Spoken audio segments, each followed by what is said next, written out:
Once more, the riders set up camp in the town where the venue kicks off. A lot of pre-event preparation. Before they're examined and scrutinized, they have to be brought up to scratch, an awful lot of maintenance. And as I say,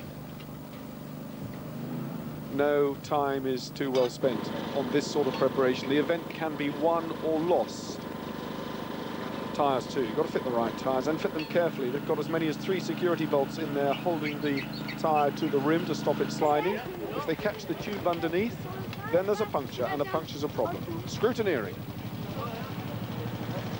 Noise test, a very important part of the scrutineering. The decibel limit of 96 must not be exceeded. The machines have to comply with the Road Traffic Act, and in this case it's the French Road Traffic Act in all senses. Lights must work, they must have an audible warning device, i.e. a horn. Everything, in fact, that's required for road use has to apply to these bikes. Even the driver's helmet has to be checked. The residents too are involved at the scrutineering point. It's right in the middle of the town, so they need to know what's going on. There you see the first special stage laid out. It's basically a motocross style course. The riders are not allowed to practice. Therefore, they walk the course as many as 4 times so that they have some sort of idea as to what befalls them should they put it wrong. So a good hard look for hidden obstacles, rocks poking out through the grass, deep holes. And there's the finish point. In the evening, all the bikes lined up in the Parc Fermé. They have to be secured the evening before the event so that nothing can be tampered with, nothing can be changed or altered once they've been scrutinized. So they are literally under lock and key and a very, very secure supervision. 8 o'clock then, Saturday morning, the start of the race. 3 riders leave at 1 minute. 3 rounds of 97 kilometers, so 3 laps of 97 kilometers. Just think about that. So we're really talking about 120 miles.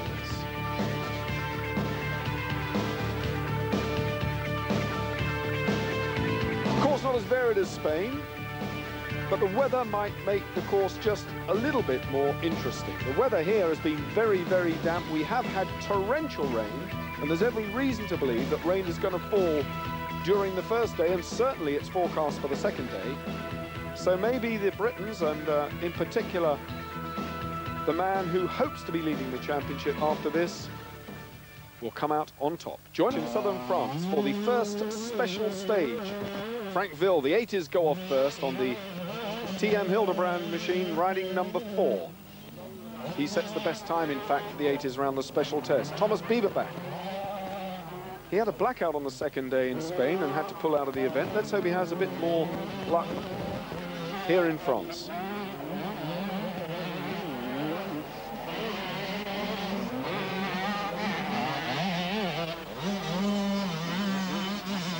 Edmondson flying now. Had plug trouble, as I say, one of the days in Spain. That's Luca Trusadi. He's 3rd fastest. He's hanging on to Edmondson's shirt tails, number 80 there, Trusadi. And 2nd place in the 125cc World Championships, Jeff Nielsen. He doesn't get on too well because the 31-year-old Swede is under a bit of pressure to catch up with Edmondson.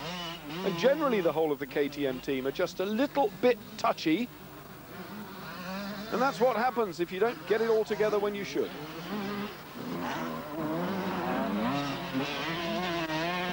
So Nielsen then remounting to have a 2nd stab at it. 78, Jeff Nielsen.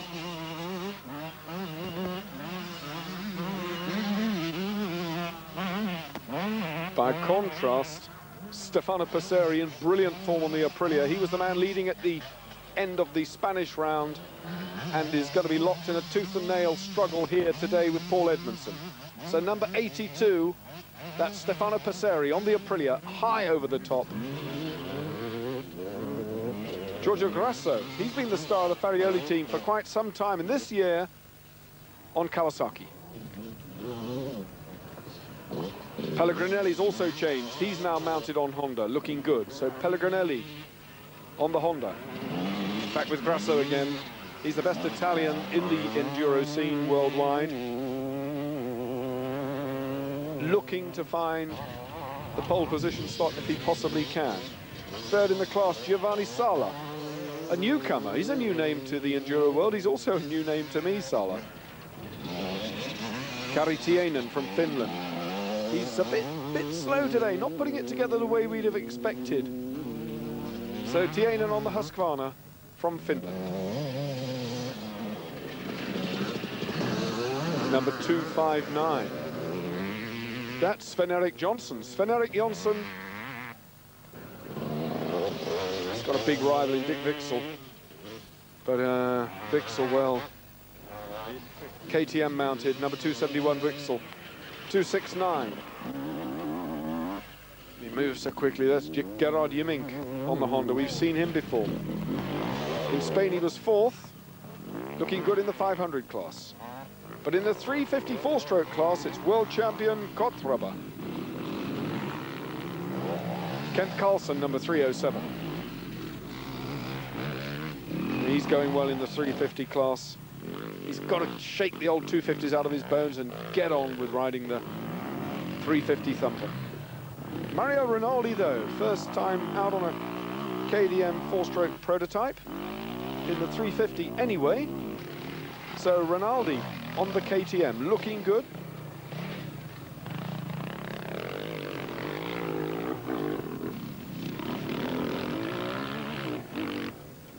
Thumping up.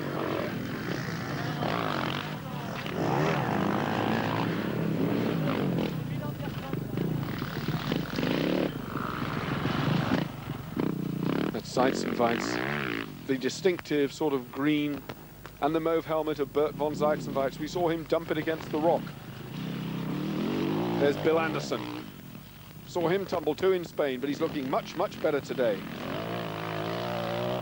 He's as consistent as ever, Bill Anderson. Fabio Fabioli, one of the fastest. There's no doubt now that he's one of the favourites, Fabioli.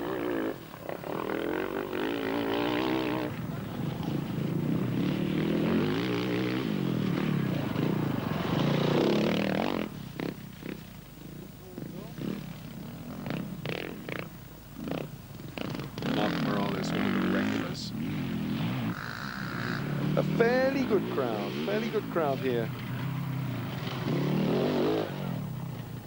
Some high numbers. 381 doesn't really indicate that there are 390 plus riders in the event. What it does mean is that they've spaced out the numbers for the bigger bikes. We're now thumping along with the big over 500cc four strokes.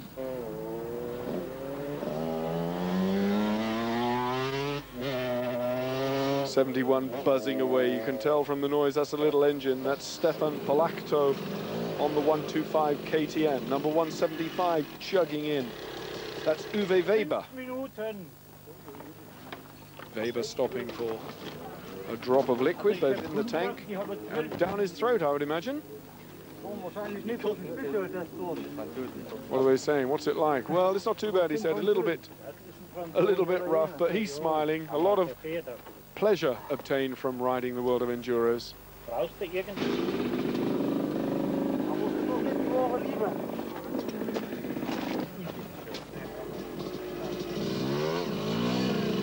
Moving off then.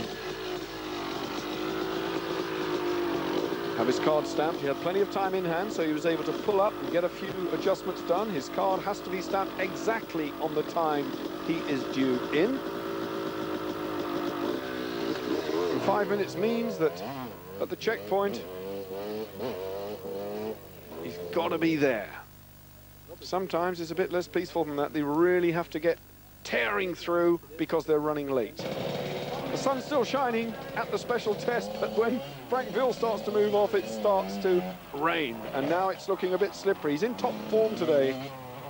And Lady Luck's found him a little bit of grip, but he is an early number. You just wait till the later ones start to struggle around here. Vil then in good form, flicks it left, drops away down over the bank. True motocross tradition, out goes that precautionary right leg to steady the job. Franco Moraglia, The course is already looking a bit slippery, and that grass is even more slippery, but he's trying to find a bit of extra grip by going up the outside. Oh, that was tricky. So Maraglia pitched off. Thomas Bieberbach, number 21.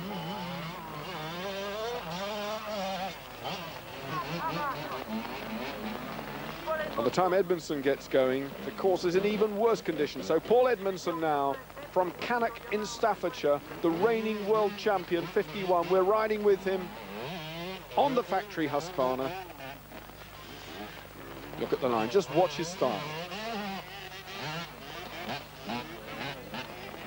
A past master in enduro competitions, Edmondson. Just absolutely flying, nobody to touch him today. Matsief Vobel on the Simpson, he's just drifting along all over the place. And Jean-Noël Bonnet is really struggling to get the thing up. So Paul Bonnet, a local man, I have to say, just a little bit outclassed. Christophe Estel in all sorts of trouble as well, hanging the back end out. Bonnet still fighting hard. Poor Bonnet. My goodness me. This is when despair sets in. Second rider in the 125 class, Stefano Passeri, the man who was leading coming into this. But now we are in all sorts of chaos. As Stefano Passeri paddling his way along, got to get his weight up on the footrests. And the clock is ticking away, remember. These riders are losing time on this special stage. The object of the exercise is to get through as quickly as possible. And the seconds are ticking and ticking away. Frustration must be unbelievable. Oh, dear me, I feel for them. Gerd Pilcher. Somebody revving hard out there. There's a stuck throttle somewhere. 2 or 3 riders all stuck in the same special stage. Grasso, Giorgio Grasso on the factory Kawasaki is looking nice and tidy. He's an experienced man, but he does seem to be struggling for grip. There's not much he can do if there's no grip. Oh, Kreml was going so well. The Czechoslovakian pitched in a big Fabioli. Fabioli, everybody knows that he's quick when it's dry, but nobody knows what he's going to be like in the wet. But just look how fast he is. Oh, dear me. One of the checkpoints, he forgot to fill his tank up as well. That was a major problem because he actually ran out of fuel and lost 3 minutes. Oh, superb style. Fabioli then, motoring on now. So, in the evening to the last checkpoint, Edmondson doing the business on his own. The rider has to fit his own tyre. If he has time in hand, all these repairs can be done before they check the bike into the Parc Fermé for the evening. Paul Edmondson there. Winner of the first day unofficially, we'll confirm that, but certainly everyone here thinks that Paul Edmondson has romped away to a first day win. Everything has to be done by the rider himself. He cannot even take the tools from someone's hand. Well, there it is, the 80cc class at the end of the first day. Vil Moraglia and Bieberbach. Edmondson thought so. Just look at those points.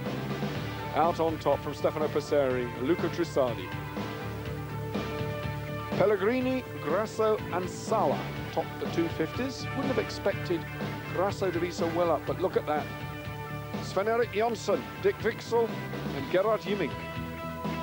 Then it's Kent Carlson on the 354 strokes, Mario Rinaldi and Kortma, the reigning world champion from Czechoslovakia. 500cc 4-cylinder, Eriksson, Bill Anderson and Håkan Lundberg. Day 2 then, and just as we did in Spain, we're going to watch the special stages in particular. high bushes, stony paths, and it's cold, slippery, and it is desperately miserable. We haven't really had a summer in Europe, and this part of France is no real exception. Now, who would have expected going 100 miles south of Lyon in June and encountering these sort of conditions?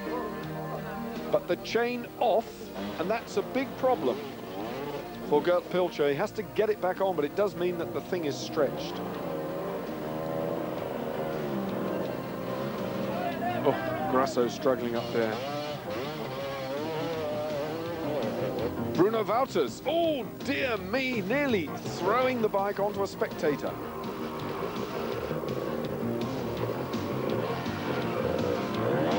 He's waiting there. Christoph Offenstein throwing it down as well. There's a piece of mudguard, the evidence of what went before, as it were, Dick Wixel. Now Wixel, remember, he was in second place at the end of the first day, but he's dropped it back down here. This is a special stage,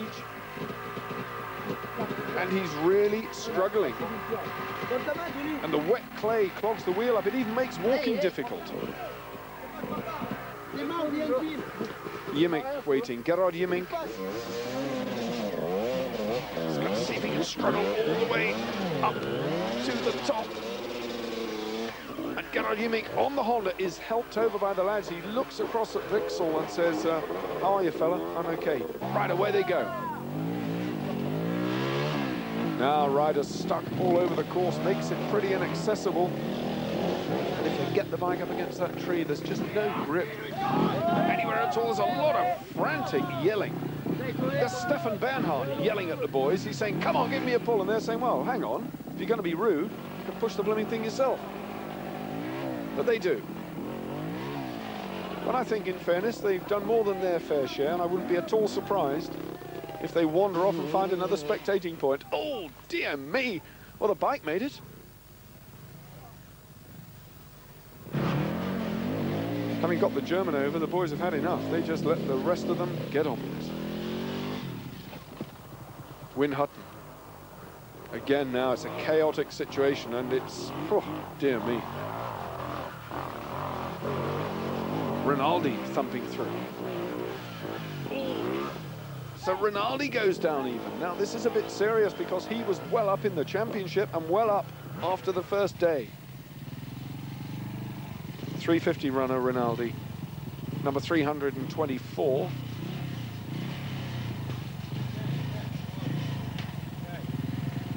Now, see if they can fire at this. They've really got to get as much momentum as possible. The difficult thing, of course, in Enduro is with regard to, you might think, well, let the tyre down. What are you doing?